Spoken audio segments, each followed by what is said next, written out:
네, 안녕하십니까. 김찬이라고 합니다. 저는 유튜브에서 김찬이 TV라는 유튜브 방송을 운영하고 있습니다.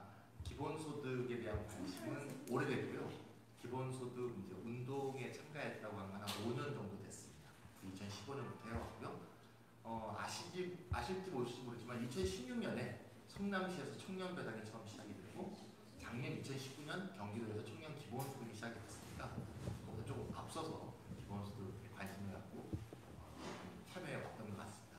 근데 오늘은 이제 기본소득에 대한 관심이 요새 굉장히 높은데요. 올해 6월에 김종인 국민의힘 비대위원장이 기본소득 하겠다라고 하고 또 이제 정책도 발표하고 며칠 전에 서초구에 조은희 서초구청장이 기본소득 실험을 하겠다고 했기 때문에 기본소득이라는 말은 지금 이제 21세기 한국에 무슨 화두처럼 된 것 같습니다. 오늘 기본소득 전체에 대한 얘기를 할 수는 없고요. 기본소득 전체를 얘기하려면 보통 제가 한 4강이나 5강으로 하거든요. 그렇게 할 수는 없고 오늘은 기본 주제가 지식재산이므로 지식재산, intellectual property죠. 지식재산하고 기본소득이 어떤 관계가 있는지 이 지식재산에 초점을 맞춰서 기본소득을 약간 맛만 보고 끝나는 식으로 하겠습니다. 김찬희 들어가서 구독 신청해 주시면 되겠죠. 자, 왜 지식재산과 기본소득의 관계가 있냐? 세 가지로 한번 정리해봤습니다. 네, 첫 번째, 1번. 첫 번째는 먼저 이 사람 얘기부터 시작해요. 이 사람은 좀 잘생겼죠? 과학혁명의 아버지 아이작 뉴턴. 뭐 우리 같은 일반인은 범접할 수 없는 천재입니다. 이 사람이 남긴 말 중에서 영어로 한번 읽어볼게요. 이 사람이 영어로 했겠죠? 영국 사람이니까. If I have seen further, it is by standing on the shoulders of giants. 워낙 위대한 발견과 정리들을 많이 남겼는데 어떻게 그렇게 할 수 있었냐는 거 물어보니까 내가 더 멀리 볼 수 있었다면 이것은 거장의 어깨 위에 서서 봤기 때문이다. 이거를 사실 뉴턴이 처음 한 얘기가 아니고요. 13세기 어떤 철학자가 한 얘기인데 널리 퍼진 것은 뉴턴이 말해서 널리 퍼졌답니다. 요 이제 그림 보시면 알겠지만 이 그림은 이제 그리스 로마 신화를 그려놓은 건데요. 그리스 로마 신화 기억나시는 모르지만 오리온자, 별자리 오리온자의 오리온이 이제 남복군이죠. 네, 카사노바 같은 사람인데 그래서 눈을 멀게 되죠. 신에 의해서. 눈이 멀어갖고 야 난장이를 이제 태우고 이 사람이 이제 하인이죠. 태우고 위에 태워놓고 이 사람 눈을 통해서 자기가 봤다는 거예요. 그러니까 이 사람 눈이 없어도 이 사람 어깨 위에서 보기 때문에 멀리까지 볼 수 있었던 거죠.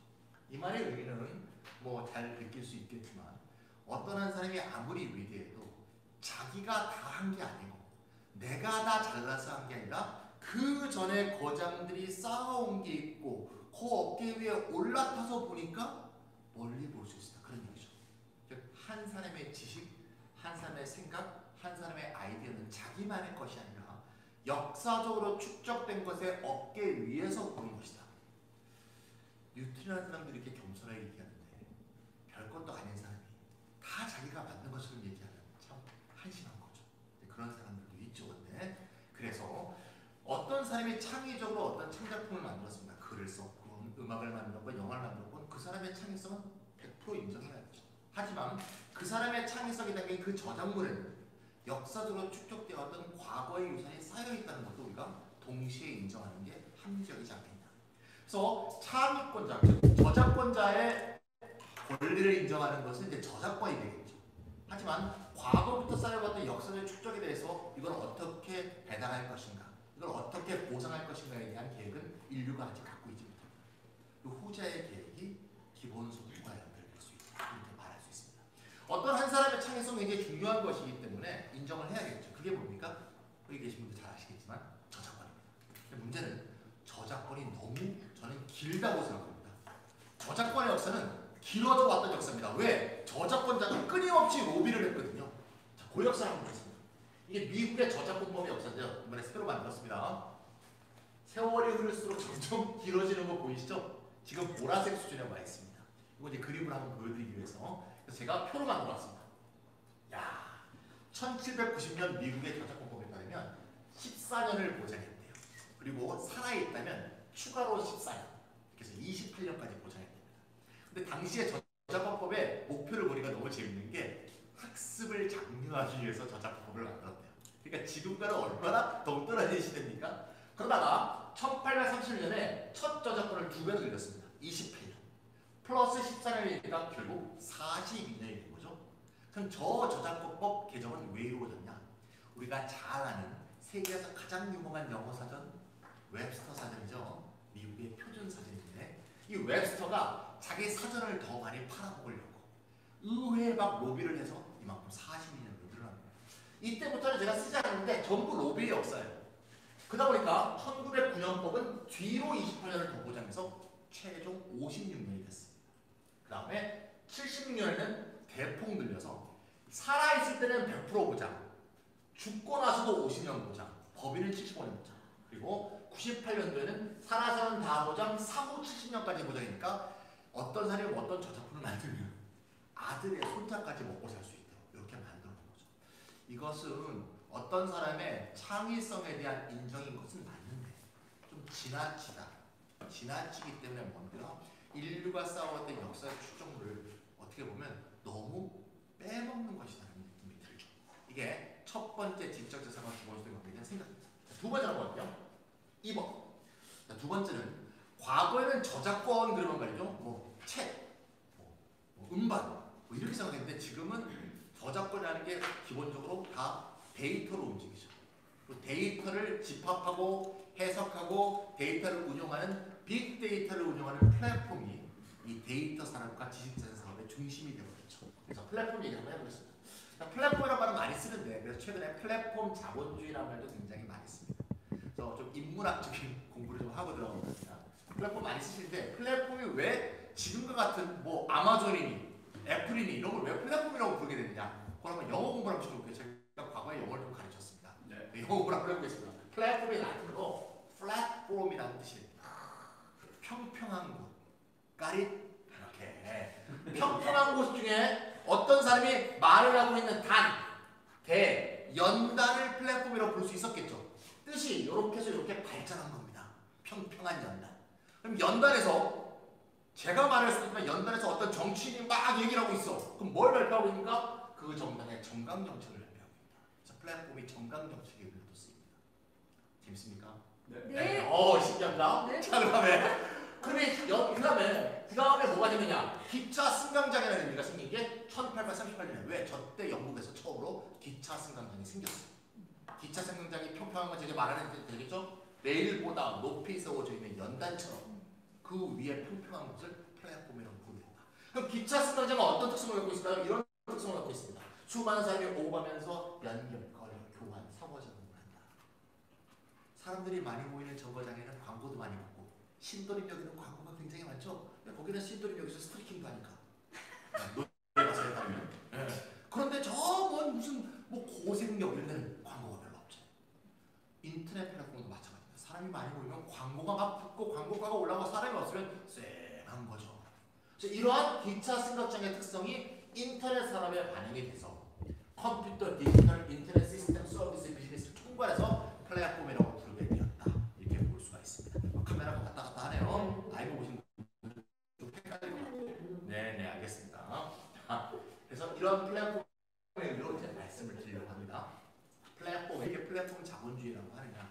세계 주요 기업 시가총액을 한번 보면 왜 이 시대를 플랫폼 자본주의 시대라고 말하는지 알 수가 있습니다. 제가 이거를 이번에 새로 준비를 하면서 1년 전에 만들었던 PPT하고 비교를 했어요.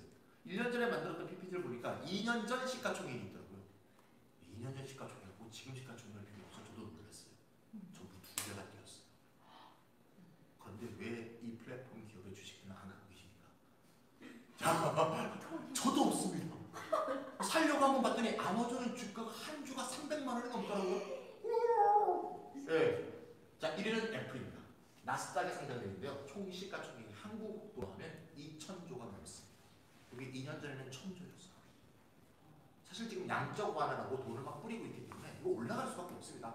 2위 한번 맞춰보세요. 2위 시가총액 2위 누굴까요? 아마존. 이 아무도 못 맞춥니다. 2위는 저도 못 맞췄습니다. 왜? 작년에 상장한 기업이더라고요. 사우디의 유명한 석유 기업 아람코가 작년에 상장해서 아람코가 2위입니다. 플랫폼 기업이 아니니까 빼겠습니다.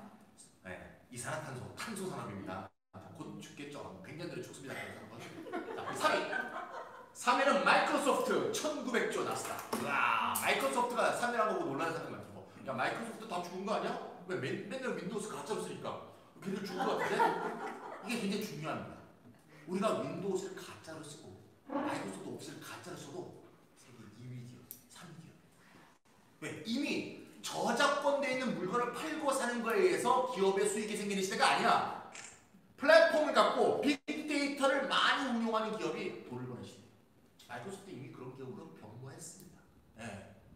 4위 아마존이지. 5위 한번 맞춰볼까요? 5위 안 나오는 업체 5위. 네, 맞춰야 되는데. 네, 우리가 박 박사님 맨날 쓰십니다. 페이스북. 아, 그렇습니다. 페이스북.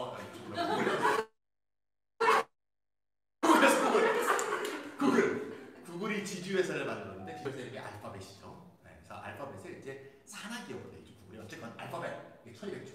6위가 페이스북. 이렇게 1위부터 6위까지 보니까 우리가 다 아는 플랫폼 기업이 시가총액 세계 1위부터 6위를 휩쓰고 있습니다. 그럼 7위, 8위는 누구냐? 7위, 8위는 중국의 플랫폼 기업입니다. 알리바바와 텐센트.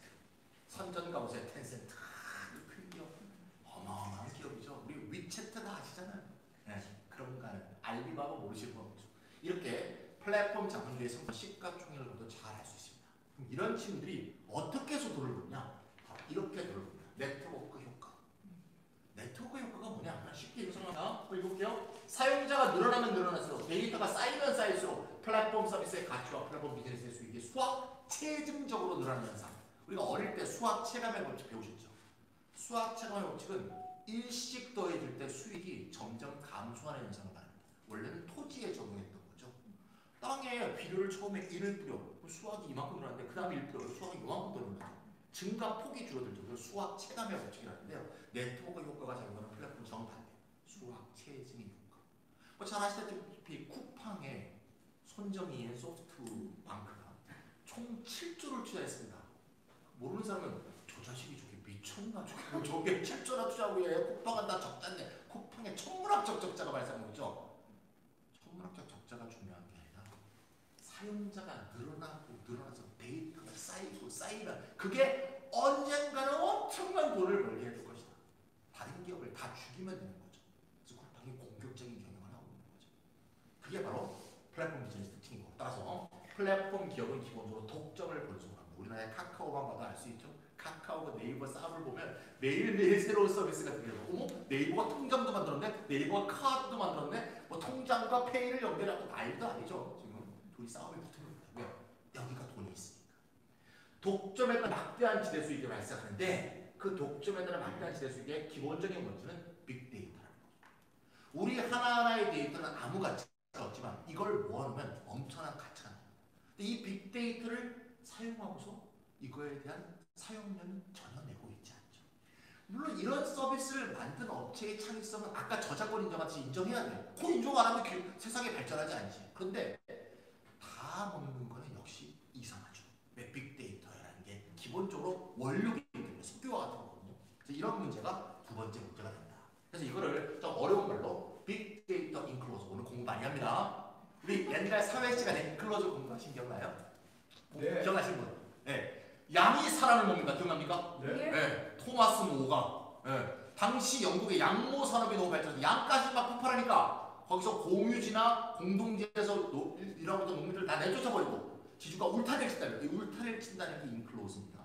울타리를 쳐서 내쫓고 양을 키우기 시작했죠. 근데 토지 인클로즈는 한 번 일어나고 끝났어요. 정확히 말하면 두 번 일어났는데요. 즉 일시적으로 일어났던 거라는 거죠. 물론 좋은 일은 아니에요. 근데 문제는 빅데이터 인클로즈는 지금도 1초마다 일어나고 있다는 거죠. 왜? 우리의 위치를 계속 전송하고 계시잖아요. 저 인간이 모여있네. 뭔가 관계가 있구만. 우리 끊임없이 빅데이터를 주고 있기 때문에 빅데이터 인클로즈는 계속 일어납니다. 자본의 원시적 축적 과정이었던 토지 인클로저와 달리 빅데이터 인클로저는 무한 과정이다. 새로 생성되고 항상 인클로저입니다.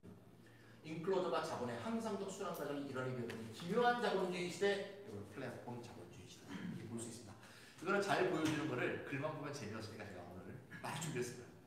좀 더 초중이 많아서 좋았을 텐데 제가 그림을 좀 준비했습니다. 우리가 잘 아는 추억의 영화 백 투 더 퓨처 기억나십니까? 네. 이분이 최근에 병이 아파서 고생이 하시죠. 넘어갔다. 이거 네. 장면이 하나입니다. 신으면 딱 줄을 매줍니다. 이게 당시 옷이 영화에서 슈레이스라고 부르는데 좀 전에 하늘색으로 나이키 딱 뜨는 거 보셨어요? 나이키가 협찬을 했다는 거 아시죠? 나이키 PPL 있다. 이 영화가 1985년에 나왔어요. 저 영화를 볼 때 말도 안 되는 소리로 신방이 지 혼자 막 끈을 매. 근데 이게 나이키가 포기를 하지 않고 계속 개발을 해서 드디어 출시를 했어요. 출시한 신발 이름이 하이퍼 어댑트야. 출시한 때 30일이나 걸렸어요. 와, 포기하지 않고. 한번 볼게요. 어떻게 줄갔나?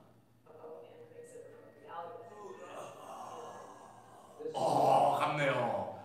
이야, 백투더 퓨처의 신발이 드디어 구현됐습니다. 저 신발이 출시가 됐습니다. 많이 팔렸을까요? 안 팔렸을까요? 안 팔렸습니다. 많이 팔렸다고 우리가 모르고 있을 리가 없죠. 왜 안 팔렸냐? 저라 비싸요. 한 개가 86만 원. 한 개면 한 개. 한 세. 한 개씩 하겠어요. 무슨 간디도 아닌데. 네. 이게 한 개가 86만 원이니까 웬만한 사람이 살 수 없죠. 일부 부자만 사는 거는 제품으로서 의미가 없잖아요. 포드가 자동차 가격을 뚝 떨어뜨려서 일반 노동자가 살 수 있게 해서 자동차 혁명이 일어난 거지. 그게 뭐 부자만 살면 아무런 의미가 없는 제품이거든요. 안 팔렸어요. 그런데 나이키는 이 제품을 복귀하지 않고 지금도 계속 생산하고 있고 단가를 계속 떨어뜨리고 있습니다. 왜 그럴까요? 여기서 이 신발 하이퍼 어댑터를 신고 운동을 하거나 걸으면 그 데이터가 전부 나이키 플러스의 전송이 돼요. 그렇게 만든 빅데이터야말로 나중에 황금알이 나는 겁이라고 생각하기 때문에 저게 덜 팔리고 얼마 뭐 개발비가 많이 되면 상관없어요. 저게 중요해요. 여러분들 운동하는 앱이 다 빅데이터를 모으고 있는 거 잘 아시죠? 그게 다 돈입니다. 제가 최근에 샤오미 저울을 샀더니 딱 올라서는 순간 뭐 다 나와요. 나의 뭐 체지방 지수 다 나와요. 거기에 있다가 샤오미 서버로 착착 하고 있죠. 한국인의 요새 체중 상태가 이렇고 운동 상태가 이렇고 다음에 출시된 제품은 이거야! 다 나오는 거죠. 또는 누구한테 그 정보를 팔 수도 있고. 아시겠죠? 자, 됐습니다. 넘어갈게요. 네. 그래서 이거와 관계된 기본 소득은 여러 가지 얘기를 할 수 있습니다. 근데 구글 번역 해보셨어요? 구글 번역은 많이 해보셨겠지만 구글 번역에는 번역할 수 있는 사람이 한 명도 없다 그러죠. 한 명도 없는데 구글이 번역하는 이유는 뭐냐? 여기 나오면 인터넷에 있는 이미 번역된 200억 개의 번역된 단어를 이용합니다. 헝거리 문서를 가져왔어요. 헝거리 한번 넣어보세요. 한국어로 번역해보시면 번역이 안 돼요. 뭔 소리 하는 건가? 이때 어떻게 번역하시는지 제가 팁을 드릴게요.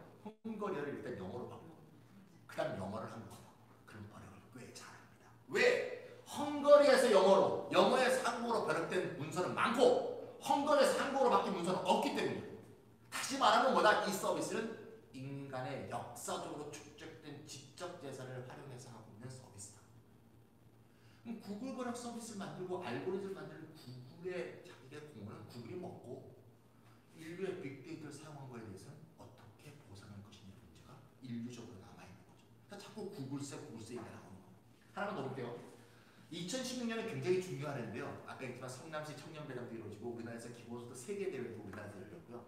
더 놀라운 알파고 게임이 열렸죠. 거기 계신 분 알파고 열리기 전에 혹시 친구하고 몇 대 몇이 될까 혹시 내기해 보셨어요?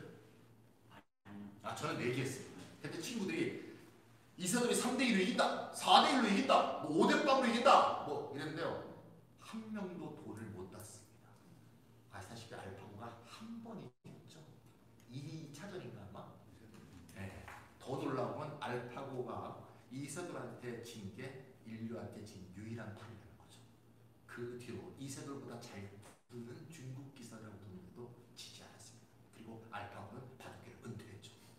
더 놀라운 건 알파고는 바둑의 바자도 모른다는 거. 지가 뭐라고 있는지 모르면서 두고 있다는 거. 더 중요한 것은 이미 수를 생각했는데 뜸들여갖고 1분 뒤에 두고 있다는 거. 걔가 어떻게 그렇게 잘 주나? 알았죠?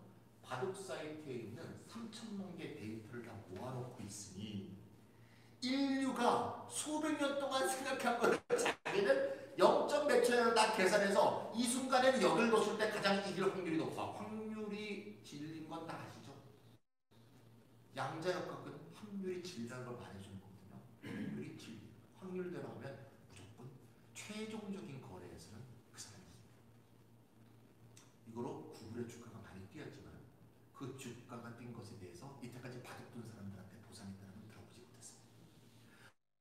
다시 말하자면 지금 플랫폼 시대에서는 플랫폼이 작동하는 원리가 빅데이터고 이 빅데이터는 인류의 축적된 유산이 여기 있는 건데 역시 이것에 기초하고 있는 것에 대해서는 보상하고 있지 않다. 이게 지식재산과 기본소득의 밀접한 연관이 두 번째이고요. 세 번째는 뭘까요?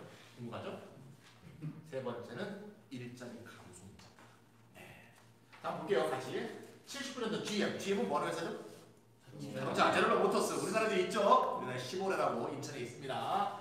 GM 옛날에 뭐 대우가 넘어갔죠? 79년도를 표시하니까 79년과 제너럴 모터스가 세계에서 제일 잘 나갈 때입니다.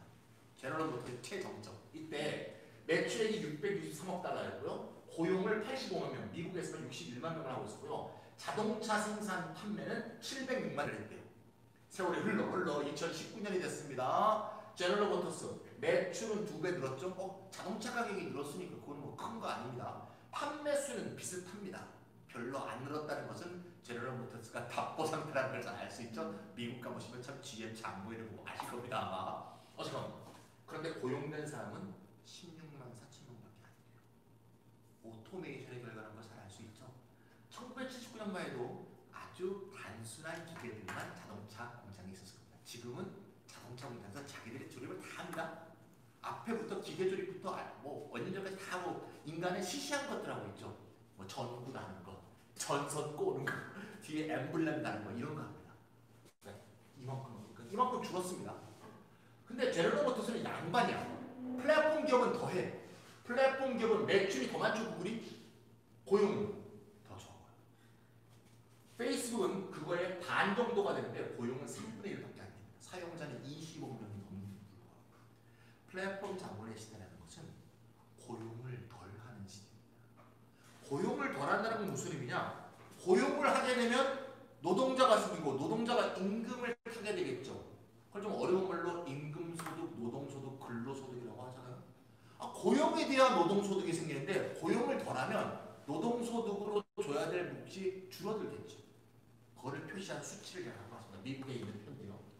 지식재산 생산과 노동소득 분배가 그거 멋있다. 지식재산 생산 IPP라고 합니다. Intellectual Property Production.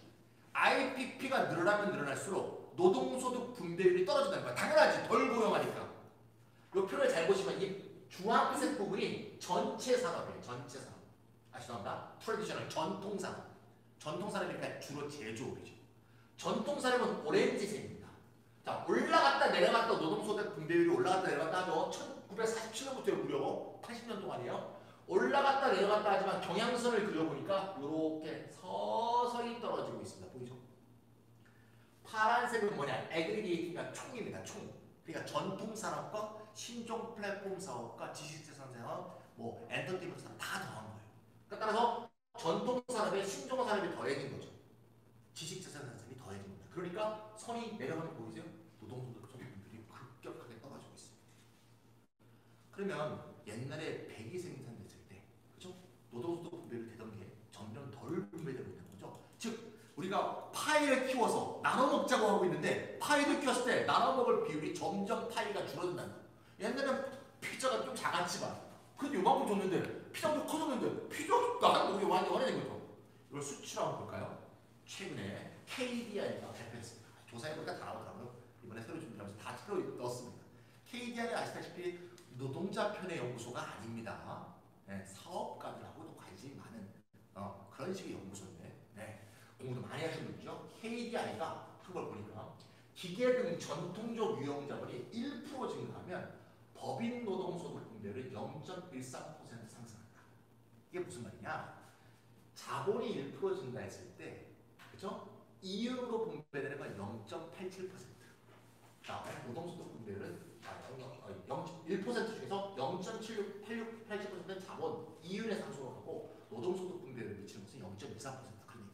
그러니까 조금 그렇지만 상승하죠. 함께 상승한다면 기계 등 전통적 유형자본이 성장하고 이 기업이 성장하고 하는 것은 노동자한테 좋은 거죠. 어떤 면에서는. 그런데 지식자본은 1% 늘어나면 노동소득 분배율이 0.01% 하락한다.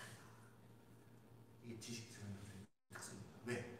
고용을 하지 않아요. AI, 빅데이터, 그다음에 IoT 이런 지식 경제가 커질수록 사후적이고 간접적인 정책을 통해 자본소득과 노동소득의 격차를 보완하는 것이 바람직하다. 이 보완 방법이 뭐다? 기본소득 만들어옵니다.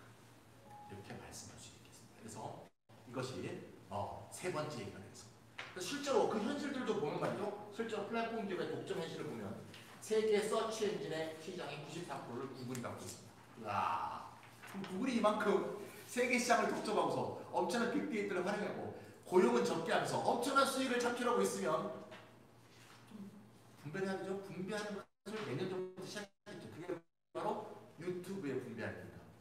제가 유튜버입니다. 유튜버라서 저도 분배가 됩니다. 매달 통장에 돈이 꽂혀요.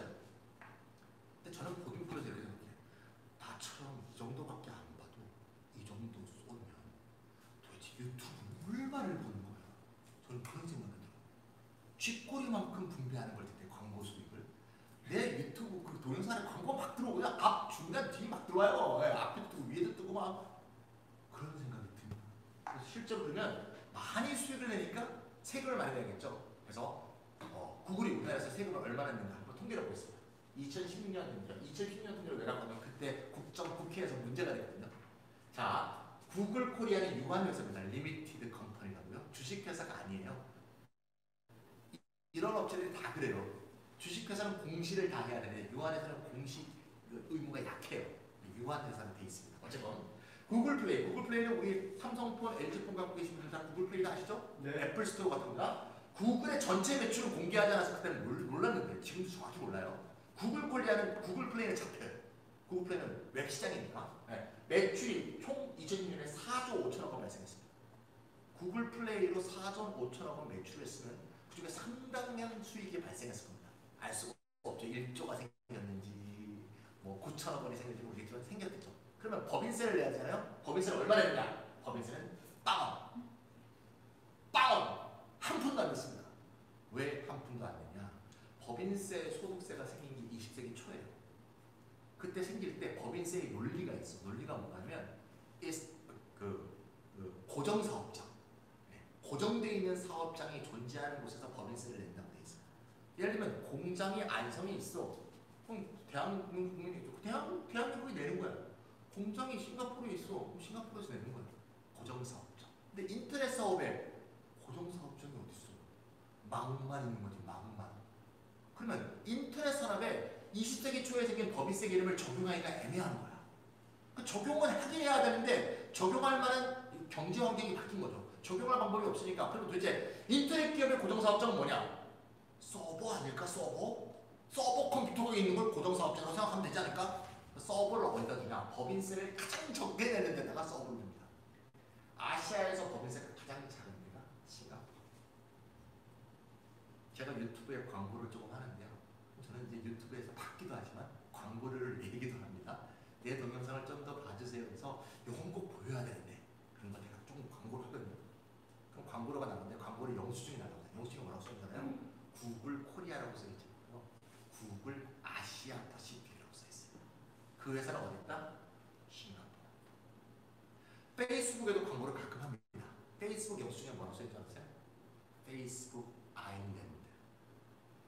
페이스북은 서버가 아일랜드에 있어요. 왜 아일랜드에 있을까요? 아일랜드가 유럽에서 법인세가 제일 적어요. 11.5%밖에. 그러면 싱가포르하고 아일랜드에서 다 내느냐? 다 안 내요. 어떻게 해요? 네덜란드를 왔다 갔다 하고 그럼 K망 운도 가고 막 왔다 갔다 하고 줄여요. 그러니까 예를 들면 이제 아일랜드에 있는 기업이 네덜란드에 뭘 돈을 쓴 것처럼 해서 그걸 또 보내. 그럼 그쪽에 또 수익을 발생시키고 왔다 갔다 하다가 결국 돈을 적게 냅니다. 그래서 유럽에서 어떻게? 이런 구글이 빅데이터를 활용해서 돈은 다 벌었는데 내야 될 세금을 안 내네? 황당하네? 내라! 하는 게 구글세인데 구글세는 아직 본격적으로 진행이 안 되고 있죠. 유럽은 모든 나라가 있는 세금과 없는 세금, 구글세를 걷어야 된다고 생각하는데 정작 내야 될 구글은 미국 기업이죠. 미국에서 반대하고 있기 때문에 안 됩니다. 마치 파리 기후협약이 미국이 탈퇴한 거랑 비슷해요. 어쨌건 그런 거에 대한 우리가 경각심이 필요하다.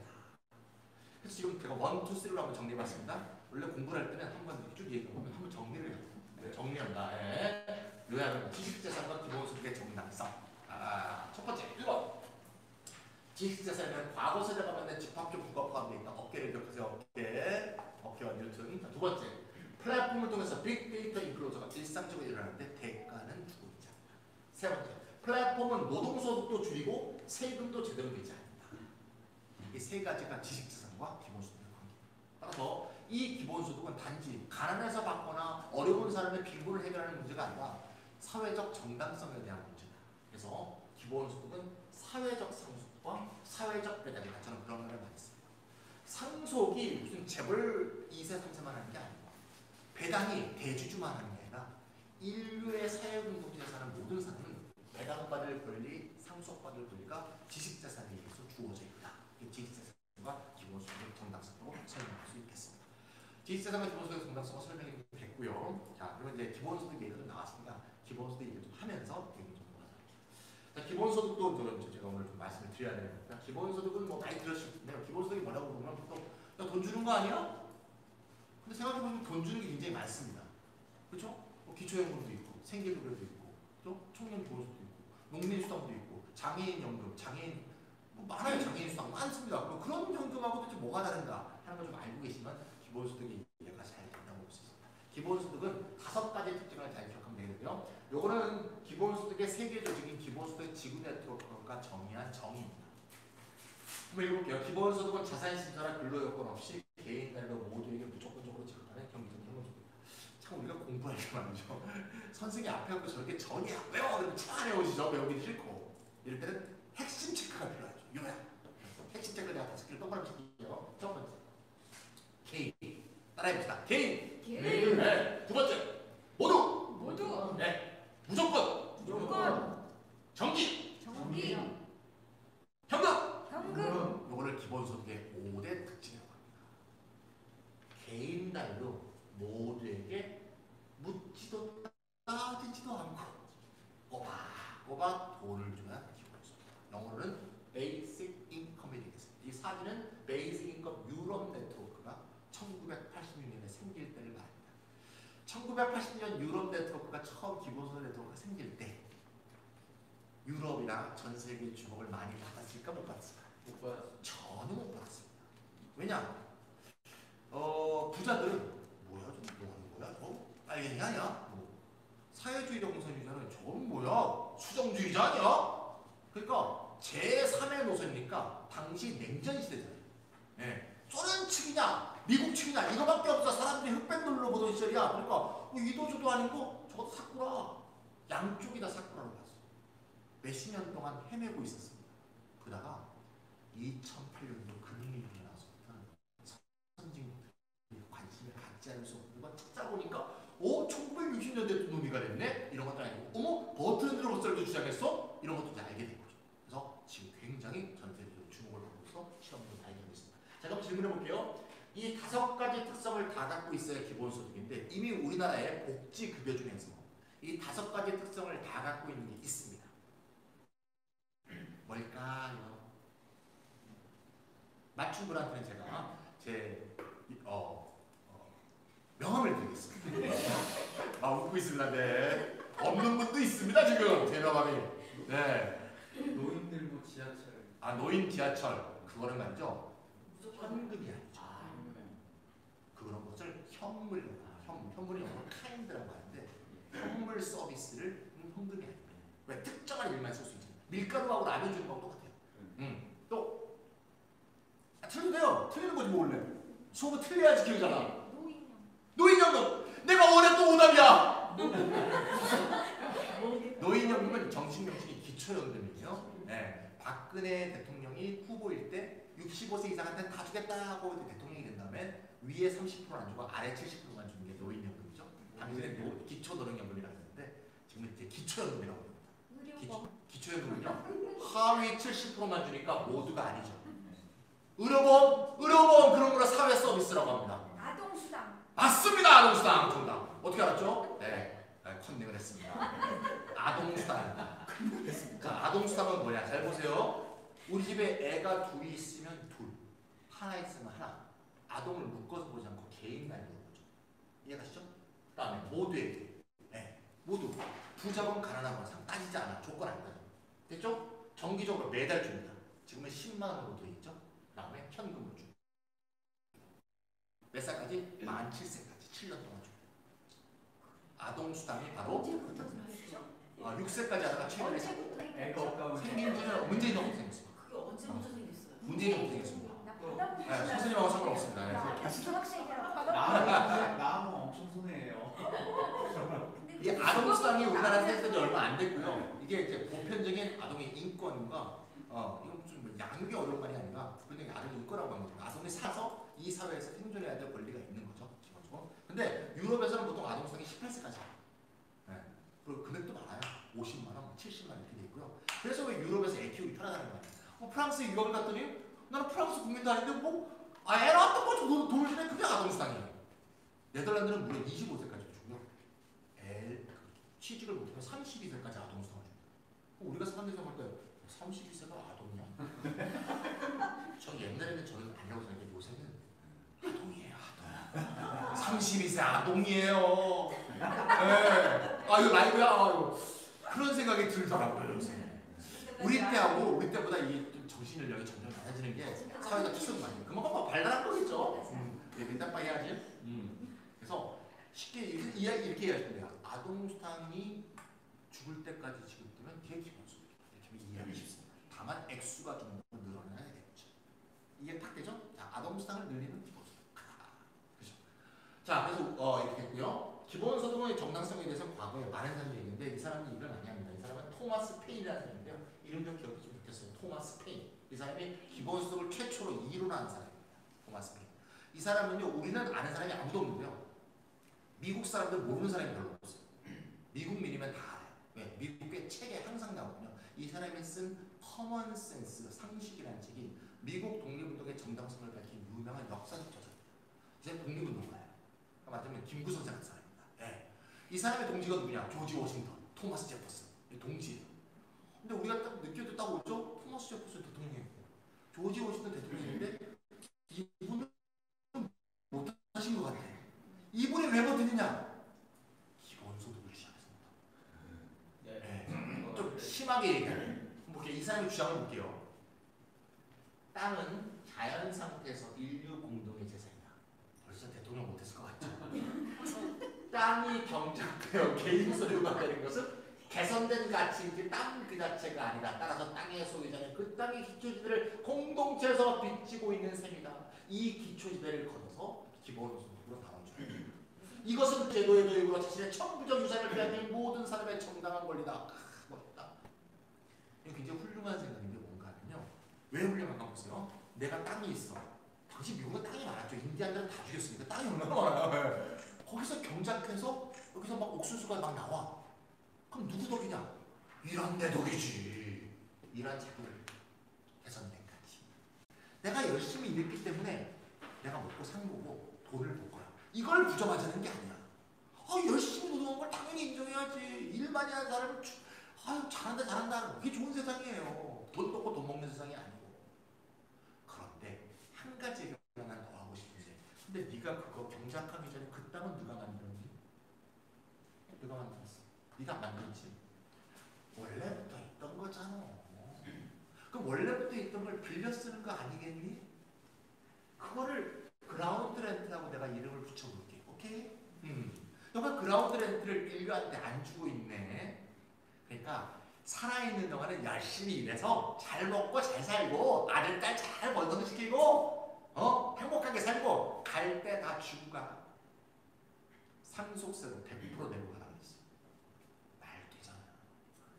하지만 동지들이 저 새끼 저 이상한 새끼 아니야. 토마스 제퍼슨은 버지니아 주 땅을 다 갖고 있었어요.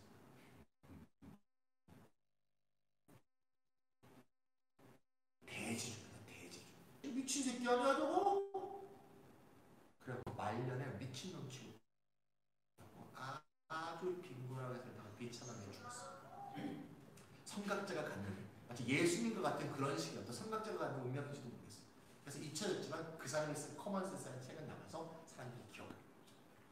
노동의 어떤 열심히 한 일에 대한 보상 이것도 인정하는 동시에 근본적으로 갖고 있는 모두의 공동의 자산에 대한 인식을 한꺼번에 하고 있는 종합적인 인식이다. 이렇게 합니다. 이걸 아까 우리가 지식재산하고 관계는 되겠죠. 이때까지 어깨 동안 쌓아왔던 역사적 축적되어 있는 지식재산과 내가 덧붙인 거, 내가 덧붙이는 걸 보장하는 게 저작권이라면 이때까지 쌓인 것에 대해서 내가 그것에 기초하고 있다고 한다면 이거에 대해서 어느 정도 분담해야 되는 거, 이건 기본소득의 재원으로 써야 된다, 이렇게 말할 수가 있겠죠. 그래서 토마스 페인로부터 여러 개의 기본소득 사람들이 도출되고 있습니다. 이런 것을 뭐라고 하면 우리가 어려운 말로 자연적 공통부다. 토지는 자연적 공통부다. 이것이 실제로 시연되고 있는 나라가 어디다? 아시겠지만 알래스카입니다. 알래스카가 러시아로부터 미국이 샀죠. 샀을 때 얼마나 이런 것을 저기 미쳤나 어떻게 얼어붙은 땅을 사고 있는데 1960년대 석유가 있다는 이야기를 해서 70년대부터 석유가 나오기 시작한 거예요. 석유. 우와. 석유가 딱 나왔을 때 당시 알래스카 주지사가 생각을 한 거죠. 석유는 누구의 것일까? 공룡의 시체. 공룡은 다 죽었잖아. 공룡한테 배당할 수는 없네? 근데 만약에 우리나라였으면 우리나라였으면 그거를 재벌한테 불화했겠죠. 그럼 그 돈은 나중에 지나면 국고로 들어가서 어디 갔는지도 몰라. 근데 어떻게 했냐 그 당시 알래스카 주지사는 이거는 공룡의 것입니까? 알래스카 주민 정부가 배당을 받아야 돼. 그래서 알래스카 연구기금을 만들어서 알래스카의 석유를 팔아서 낸 수익을 갖고 기금을 조성하고 이 기금에다가 수익의 4분의 1을 계속 넣는 거예요. 그리고 그 기금을 뭐 투자도 하고 채권도 사고 주식도 사고 해서 기금 운용을 해서 기금이 난 수익을 매년 알래스카 주민 전부에게 개인 모두에게 정기적으로 5대 원칙에 근거해서 기본소득을 주고 있는 지가 이미 40년이 넘었어요. 네. 제일 많이 줄 때는 월 30만 원까지 줬거든요. 모두에게 다 주는 거죠. 어느 정도 1월 1일부터 12월 31일까지 산 모든 사람을 그 다음에부터 줍니다. 1년만 살면 돼요. 네. 그리고 알래스카에 영구 거주하게 되는 어떤 그런 의사만 표시하면 그 다음에 줍니다. 1월 2일부터 살면 그 다음에 못 줘요. 못 받아요. 1월 1일부터 12월 30일까지 딱 1년을 살아야 돼요. 거주적 권리를. 여기서 제가 항상 질문합니다. 자, 퀴즈. 어때 공부할 때 중에 퀴즈가 좀 있어야 돼요. 이때 이런 결정을 했던 알래스카 주지사는 어느 당 소속일까요? 1번 공화당, 2번 민주당, 3번 공산당. 공화당일 것 같습니다. 네, 역시 감이 좋습니다. 저게 어깨부터 쌓인 인류의 직감이죠. 네, 공화당 주지사였습니다. 네. 공화당 주지사가 해먼드 주지사가 이런 중요한 결정에서 지금 알래스카 기금, 그 알래스카 기금의 이름이 뭔가면 알래스카 퍼머넌트 펀드예요. 기금이 지금 벌써 60조를 돌파했습니다.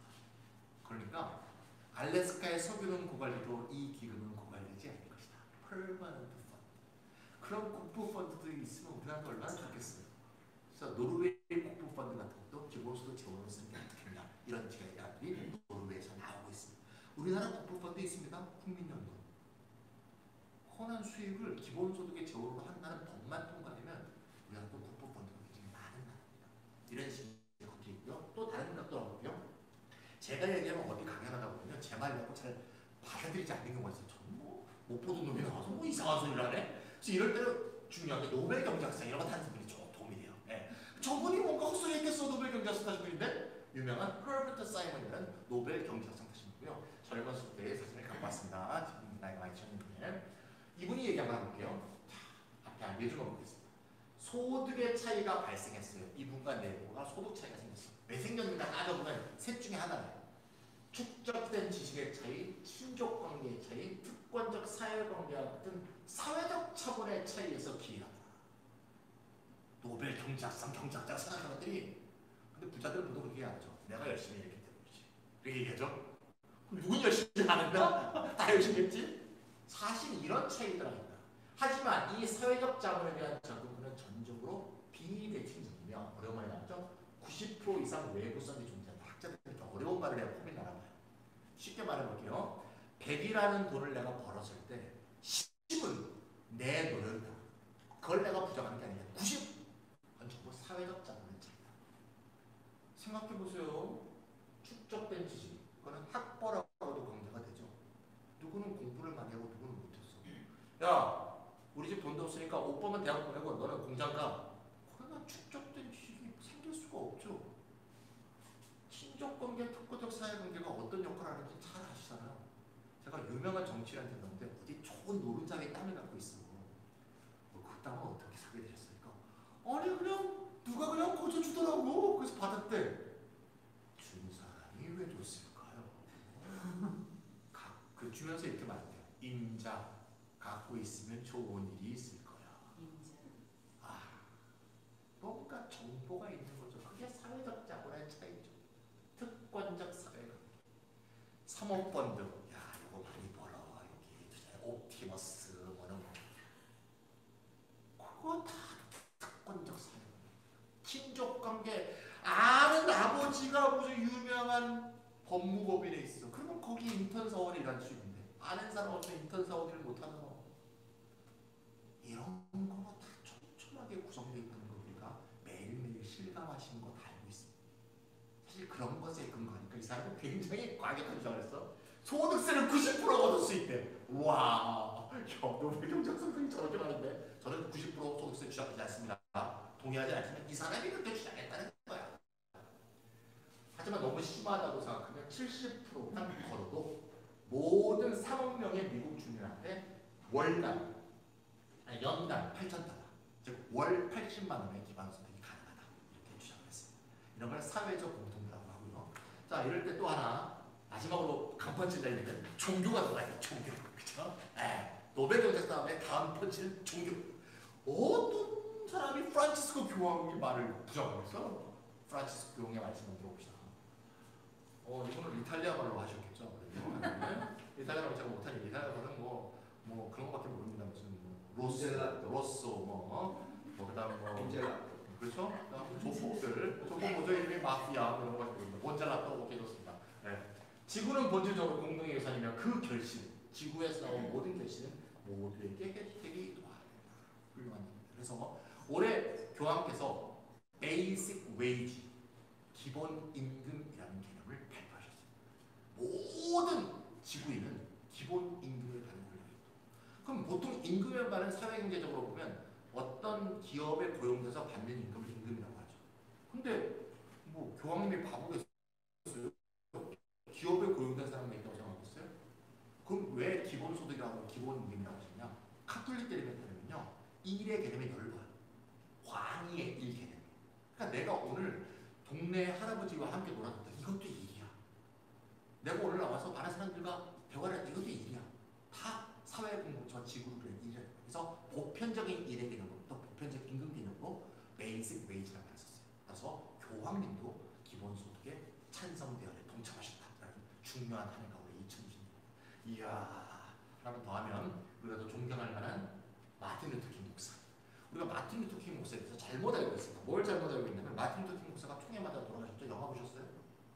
저는 말콤 엑스 영화, 마틴 루터 킹 영화 다 봤는데 참 가슴 아픈 게 총을 쏘잖아요. 기관에서 쏜 사람이 다 흑인이라는 거죠. 비열하게 흑인을 시켜요. 비열한 건 나갔잖아. 뒤에서 사주한 게 다 흑인이겠어요?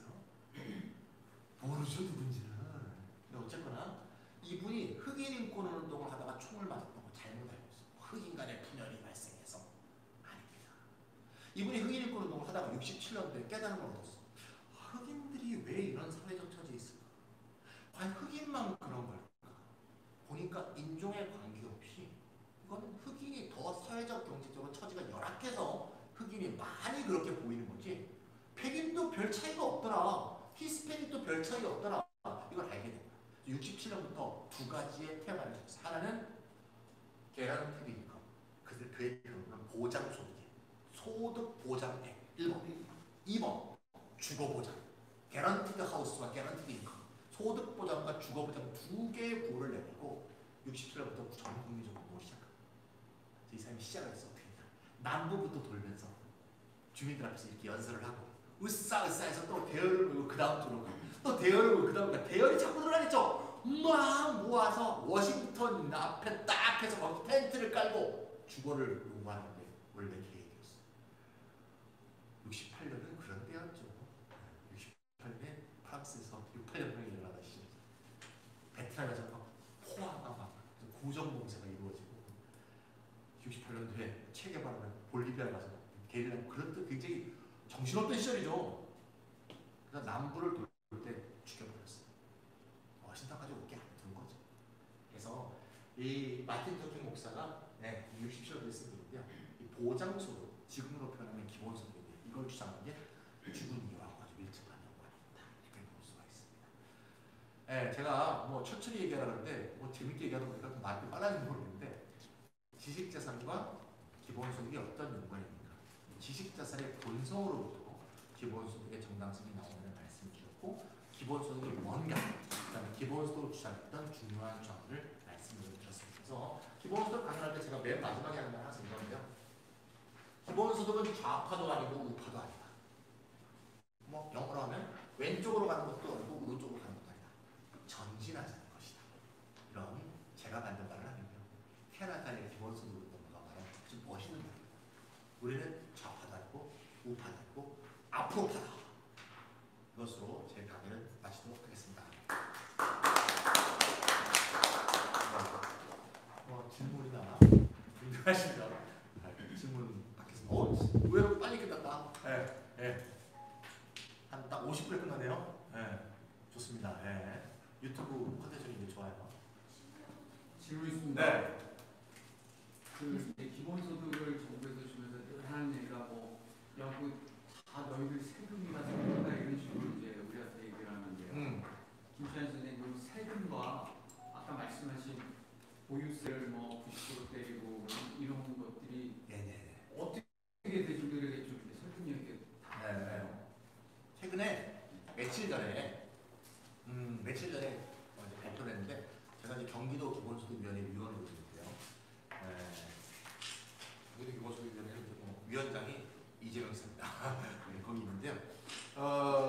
거기에서 최근에 경기도 기본소득 공론화를 했어요. 공론화는 뭔가 저는 작년에 있었는데요. 주민들을 무작위로 모아요. 무작위 매기주는 무작위로 보면 기본소득 지지자도 있고 반대도 있고 이래야지 돈을 벌지 국가가 돈을 줘 이런 사람도 있고 여러 사람이 옵니다. 그러면 처음 들어오기 전에 기본소득 지지도를 여론조사를 먼저 시켜요. 100%가 지지자. 그 다음에 1박 2일 동안 기본소득 찬반 양분에 대해서 막 이렇게 여러 사람들이 와서 설명을 해. 합숙을 해, 합숙.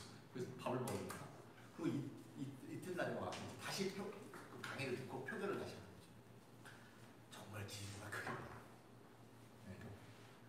사람들이 이게 알게 되면 보이나니 이전과 같지 않으리라 그런 말도 있잖아요.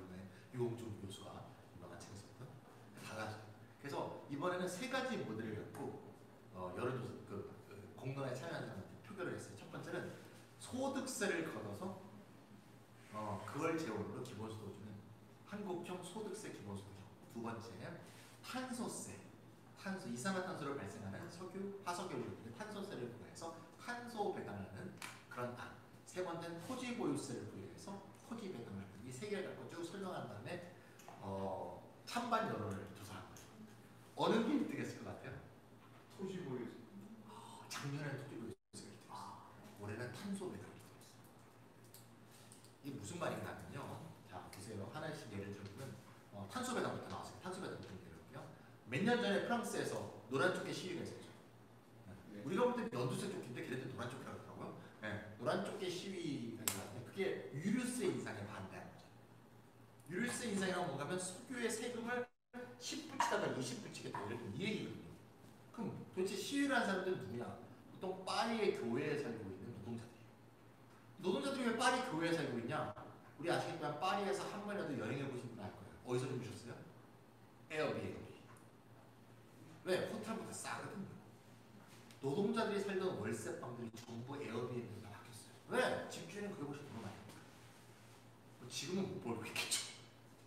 그래갖고 노동자들이 거기 월세가 너무 올라서 살 수가 없고 월세가 다 씨가 말랐어 에어비앤비라서. 그래서 전부 교회로 나가요. 그러니까 자동차를 타고 직장을 가야 되는 상황에서 유류세를 올린다는 거니까 공개하지 않을 수 없고 마크롱 대통령이 결국 철회했죠. 인상 계획을 철회했습니다.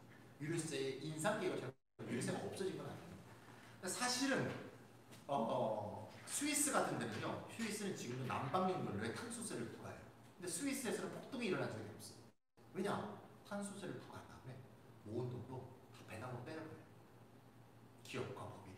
탄소 배당을 실시하는 유일한 나라가 스위스.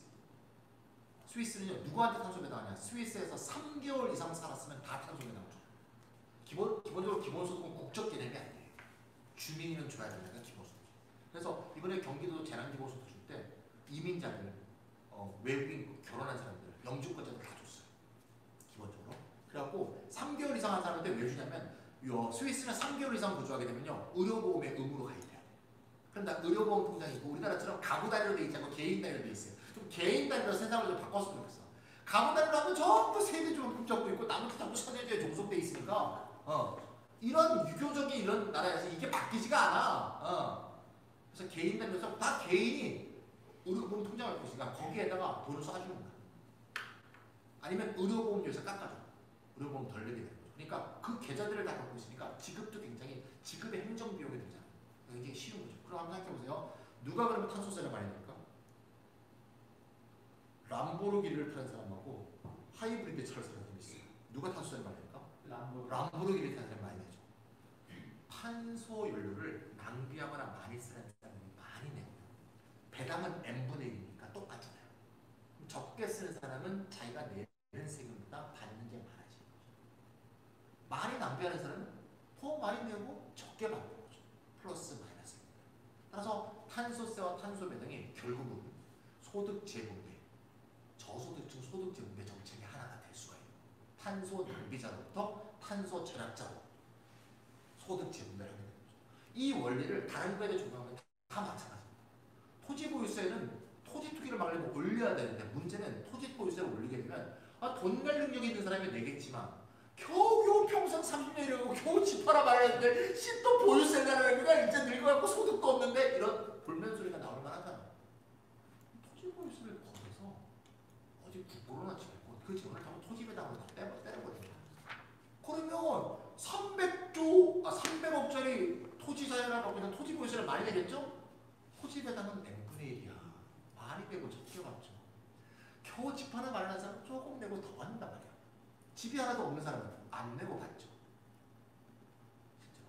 이게 실제로 토지 보유세에 대한 인상에 대한 저항을 주는 가장 좋은 방법이에요. 제가 2012년에 총선을 하면서 길거리에서 기본소득 막 설명하고 있으니까 굉장히 어려워 보이는 어떤 부인이 좀 저렇게 부끄러워 보인다. 끝난 다음에 저한테 어이 청년! 어이 청년이라고 해서 제가 기분이 좋았어요. 2012년도 총선 청년은 아니거든요. 예. 어이 청년! 그래서 예. 당신 얘기 아까부터 듣고 있었는데 이 사람이 얘기한 거 그대로 제가 옮겨볼게요. 이재용이한테는 왜 주나? 기본소득은 모두에게 주는 거예요. 이재용이한테는 왜 주냐? 그 말의 뒤를 내가 이으면 나한테 좀 더 주지! 이 말이죠. 근데 길거리에서 물어보면 길게 얘기하면 안 되잖아. 30초 내로 답변해야 되죠. 뭐라고 답변해? 아저씨 그게 아니고요. 아저씨는 월 5만 원 보내고 40만 원 받는 얘기. 제가 40만 원 기본소득 얘기하고 있거든요. 이재용은 월 50억 보내고 40만 원 받는 얘기예요. 똑같이 5%씩 내라고 해도 5%의 액수가 달라. 받는 건 똑같아. 그거 참 좋구만. 앞으로는 그렇게 말하라고. 그러면서 가셨어 그분이. 그게 소득세에 대한 기본소득이에요. 소득세 그러면 누가 세금 내고 싶겠어요. 우리나라 사람들한테 내가 조사를 해봤어. 세금 몇 프로 내면 좋겠어요? 한 10%? 10% 내면요. 우리나라가 진짜 베네수엘가 됩니다. 기본소득을 주면 베네수엘가가 되는 게 아니라 세금을 덜 거두는 그런 나라가 되고 후진국인데 선진국은 다 세금 많이 내는 건 아시죠? 유럽은 부가가치세도 20%가 넘어요. 잘 아시다시피 22%, 23%, 21% 그래요. 부가가치세를 늘리자는 얘기는 아닙니다. 그러니까 소득세를 낸다면 아니 싫어하죠. 근데 소득세를 왜 내기 싫어하는가 보면요. 세금을 내가 내봤자 잘 쓰인다는 믿음이 없거든요. 저 새끼들이 말이야. 어디 가서 술이나 처먹고 말이야. 저 새끼들이 말이야. 해외 유학, 공무원들 해외 가고 여행이나 하고 있고 돈 뿌리고 다니고 말이야. 자식들. 야 강남 서쪽으로 11월만 되면 맨날 포장공사하고 말이야. 돈 남으니까. 야전 침대, 군대 야전 침대가 보니까 무슨 장부에 130만 원이라고 써있는데 알리바바 갔더니 6만 원이야. 그거 빼먹은 장군 새끼들 누구야? 이런 생각 들잖아요. 그럼 돈 내가 싫지. 기본소득은 그게 아니야. 계정을 따로 둬서 걷어. 재원에 넣어. 걷은 거 n분의 1 분파의 끝. 국민 계좌만 있으면 돼요. 국민한테 카드 하나씩 다 발급하면 그걸 행정비용 끝이에요. 그거 쓰면 되죠. 그러니까 실제로 기본소득이 왜 부자한테 주냐는데 그게 아니고 내는 것과 쓰는 것, 걷는 것과 받는 것을 통일적으로 보려면 아주 효과적인, 단순하고 효과적인 소득 재분배 방법이고 그래서 더 많이 내게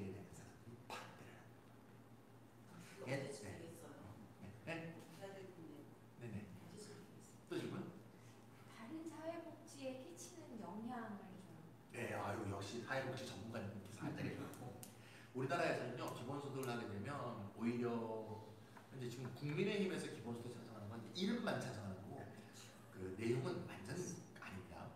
윤희숙 안이라는 게 나와 있죠. 지금 윤희숙 안은요 한 11% 주고 600만 명한테 주고 그래서 저소득층한테 주던 거를 쫙 짬뽕해갖고 다시 나눠주는 거예요. 장난치고 있는 거고요. 이름만 빌리고 있고 보통 기본소득을 주장했을 때 가장 문제가 되는 거는 그동안에 복지운동을 하던 분들 사회복지와 복지국가 건설에 관심이 많았던 분들이 반대하는 분들이 굉장히 많습니다. 과거부터 반대해왔고요. 기본소득 지지자가 늘면 늘수록 반대자가 더 많아요. 그 얘기를 어떻게 설명할 수 있는지 여러 가지 설명할 수 있는데 가장 기초적인 건 이겁니다. 기본소득의 막대한 재원이 필요해. 모든 국민, 만약에 국민만 설정해 봅시다. 국민 5천만 명한테 월 30만 원씩 준다면 매년 187조가 필요해요. 우리나라 예산이 500조 정도니까 187조는 굉장히 큰 돈이죠. 187조를 어떻게 마련하냐. 187조를 하는 것보다는 40조 정도를 걷어서 가난한 사람한테 집중하는 게 소득 격차를 줄이고 오히려 큰 복지 효과를 거둘 수 있다. 물론 187조를 걷어서 가난한 사람한테 나눠줄 수 있으면 좋겠지만 그거 힘드니 한 20조, 30조, 40조 늘려서 가난한 사람한테는 설명복지를 하자. 이렇게 주장하는 경우가 많고요. 따라서 오히려 기본소득을 주장하게 되면 오히려 30만 원, 40만 원 걷어서 가난한 사람이나 어려운 사람에 대한 복지, 고용보험이라든가 사회 서비스라든가 교육 의료 서비스를 늘려는 보험이 위축될 수 있다. 이런 걱정을 하는 거죠. 선의에서 나오는 거죠. 근데 이제 여러 가지 이제 거기에 대한 문제점을 지적할 수 있는데 첫 번째는 이제 제가 과거에 했던 유럽의 유명한 경제학자 두 명이 했던 그런 보고서 얘기를 좀 말씀드리고 싶습니다. 호피와 팔메의 법칙입니다. 호르피와 팔메. 호르피하고 팔메라는 두 명의 경제학자가 유럽의 복지국가를 조사를 했어요. 두 가지 조사했어요. 가난한 사람한테 복지 혜택을 집중하고 있는 요새 표현을 하면 선별복지죠. 선별복지를 많이 하고 있는 나라하고 보편복지를 많이 하고 있는 모두에게 돌아가는 그걸 많이 하고 있는 두 개의 나라를 비교하는 거예요. 어느 게 더 가난한 사람한테 더 도움이 될까? 선별복지는 복지 혜택자가 아닌 사람이 있으니까 아닌 사람하고 비교할 별 의미가 없으니까 복지 혜택에 집중되고 있는 가난한 사람 입장에서 집중받고 있는 복지국가에 있는 것과 모두에게 펼치는 복지국가에 있는 경우에 가난한 사람이 누가 더 복지 혜택이 많을까 조사했더니 놀랍게도 보편복지를 많이 하고 있는 나라한테 가난한 사람의 복지 혜택이 더 많더라고요. 그래서 이걸 뭐라 그러냐면 코르피아 팔메의 패러독스라고 해요. 또는 소득 재분배의 역설이라고 하는데 아니 소득 재분배라는 게 가난한 사람한테 집중하면 더 소득 재분배가 많이 되고 소득 격차가 줄 것 같은데 오히려 모든 사람한테 할 때 소득 격차가 더 많이 줄더라고요. 왜 그럴까? 아주 간단한 거예요. 우리가 1차 재난지원금 경험을 해봤잖아요. 이게 1차 재난지원금을 말하자면 하위 50%는 없다고 보세요. 그러면 못 받게 된 상위 50%는 그다음부터 세금 내기 싫죠. 아니 고독할 땐 나한테 다 고독하고 뭐 혜택 줄 땐 나 빼. 근데 우리나라 세금 내는 사람들이 전부 상위 50%예요. 하위 50%는 세금 안 내요. 거의 그 근로소득세 안 냅니다. 거의 제로입니다. 그렇게 되면 증세나 세금을 더 많이 부담해서 사회공동체에 기금을 만드는 것을 복지국가의 혜택으로서 하는 생각 자체가 흔들리게 되죠. 그래서 전체적인 복지 규모가 줄어들어요.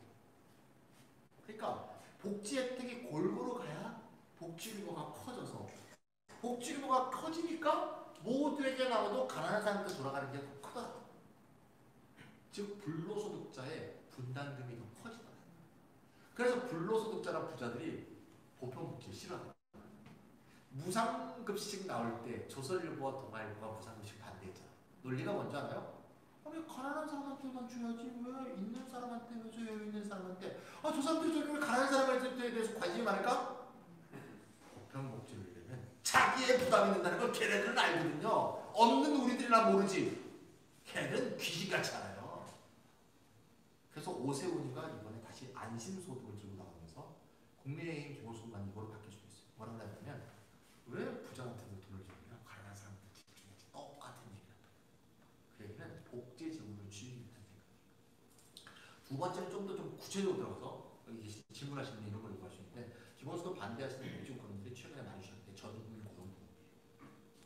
고용보험을 많이 주셨고 정부도 지금 문재인 정부가 그걸 하려고 합니다. 전국민 고용보험은 뭔가 하면 고용보험 혜택이 없는 사람들 고용보험을 확대하는 겁니다. 우리나라에서 취업하고 있는 사람이 2,700만 명이에요. 인구의 한 절반 약간 넘는 사람이 취업자입니다. 나머지는 취업자 통계에 잡히지 않는 사람이죠. 취업자 중에서 반 정도가 고용보험이 없어요. 왜냐? 노동자가 아니니까. 라이더, 배달하라. 이 사람 노동자 아니죠? 배달하는 라이더 뭡니까? 사장님입니다. 그 미안해요 리키 보셨죠? 영화. 네. 미안해요 리키 그 사람도 사장입니다. 사장. 야 이건 독립적 계약자고 너는 네 마음대로 할 수 있어. 너는 나의 밑에 공적돼 있는 게 아니야. 보험도 책임 없고 사장님인데 내가 왜 보험을 제대로 들어줘? 이러면 영시 계약이 되는 거죠. 이런 시대를 보면서 플랫폼 노동자들, 그다음에 특고 노동자, 뭐 트럭 운전하는 사람. 우리 옥자 영화 보면 옥자가 트럭 막 쫓아가다가 그러는데 에이씨 안에 지금 내리죠 막. 그 운전자가 나중에 그 기생충의 아들로 나오는 거예요. 그러니까 그 쫓아가는 놈이 야 빨리 쫓아가 그러니까 에이씨 나 400원도 없어 이씨 그러면서 그냥 내리죠. 걔가 바로 특고 노동자입니다. 노동자가 아니고 전부 사업자로 되어 있죠. 거기에 늘리자는 거예요. 전국민 고용보험제. 기본소득보다는 전국민 고용을 먼저 했는데 기본소득 운동하는 저 같은 사람은 전국민 고용보험 늘리는 게 찬성이에요. 전국민 고용을 해야 된다. 근데 이게 왜 기본소득하고 대립을 시켜서 이게 아니고 이거다라고 얘기를 하는지가 저는 이해가 안 되고 전국민 고용보험은 어떤 좋은 거죠. 해야 되는데 전국민 고용보험은 어떤 부분에 2,700만 명에 대한 거예요. 중요한 건 2,300만 명에 대한 대책은 아니라는 거죠. 예를 들면 가사 노동을 하고 있는 가사 노동자, 돌봄 노동을 하는 돌봄 노동자 이런 사람들 취업자 등록이 다 빠집니다. 왜? 시장에다 물건을 팔고 있는 노동자가 아니기 때문에 이런 거의 가치는 사회에서 아무도 하지 않아요. 그리고 고용보험의 문제점은 또 문제가 뭔가 하면 일을 안 할 때 받는 거거든요. 실업자가 될수록 더 받고요. 일을 하면 계속 내고 있는 거거든요. 그러니까 일을 열심히 할수록 오히려 혜택을 못 받아요. 실업자가 오히려 혜택을 받게 되는데 이게 많은 유럽에서도 복지국가의 문제점으로 들어가거든요. 그러니까 핀란드 같은 데서 실업수당이 월 80만 원 나와요. 평생 안 하면 80만 원 먹고 노는구나 그냥. 실제로. 그러니까 전국민 고용보험이 필요하긴 한데 노동을 보호하기 위해서 이거로 복지의 문제가 해결된다고 생각하면 곤란하다. 현대 사회에 이게 있어. 그리고 이제 여러 가지 다양한 노동 형태들이 많이 생겼고 그래서 기본소득 5천만 명에 대한 것이기 때문에 이거는 함께 발전해야 되는 문제고 서로 싸울 문제가 아니다. 전국민 고용보험 그대로 하고 기본소득 그대로 하자. 근데 우리나라에서 이 문제가 논란이 되고 있는 게 정치 프레임에 걸려 있어요. 이 정치에 이걸 지지한다. 이 정치는 저걸 지지한다.